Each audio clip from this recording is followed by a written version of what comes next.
નો view લઈએ. વિરાટ, અહીંયા પણ આજે નંબર્સને લીધે એક ફોકસ શોર્ટ કવરિંગ હતું ગઈકાલે.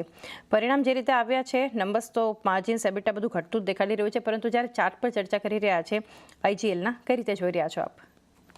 આઈજીએલ છેલ્લા ઘણા સમયથી ફ્લેટિશ નોટ પર કારોબાર કરતો જોવા મળી રહ્યો છે. એક સીમિત રેન્જ છે જેની અંદર કારોબાર થતો જોવા મળ્યો છે. ઉપરમાં 220 ના લેવલ્સ છે, જે એક આપણને સ્ટ્રોંગ હર્ડલની જેમ કામ કરતા જોવા મળી રહ્યા છે. સાથે સાથે નીચેની સાઈડ પર એક સારો બેઝ ક્રિએટ થતો જોવા મળ્યો છે, 206-207 રૂપિયાની આસપાસના લેવલ પાસે.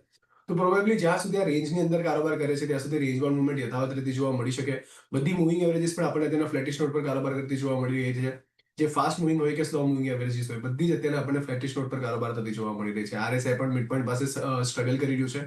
તો ક્યાંક ને ક્યાંક મોમેન્ટમ અહીંયાથી લોસ થતો જોવા મળ્યો છે. Decisive movement about 220 will lead further upside. પણ અગર જો 220 ના લેવલ સરપાસ નથી થતા અને એની ઉપર કારોબાર નથી થતો, ત્યાં સુધી કદાચ આપણને આ રેન્જની અંદર જ કારોબાર થતો જોવા મળી શકે છે. નીચેની સાઈડ પર 206 ના લેવલ બ્રીચ થાય છે, તો ત્યાંથી આપણને સેલિંગ પ્રેશર પણ આવતું જોવા મળી શકે છે. તો ઓવરઓલ વેટ એન્ડ વોચનો અપ્રોચ રાખીને કામકાજ કરી શકાય એવું છે. ઉપરમાં 220 ના લેવલ સરપાસ થાય તો ત્યાં તમે લોંગ કરીને ચાલી શકો છો. Weight and watch.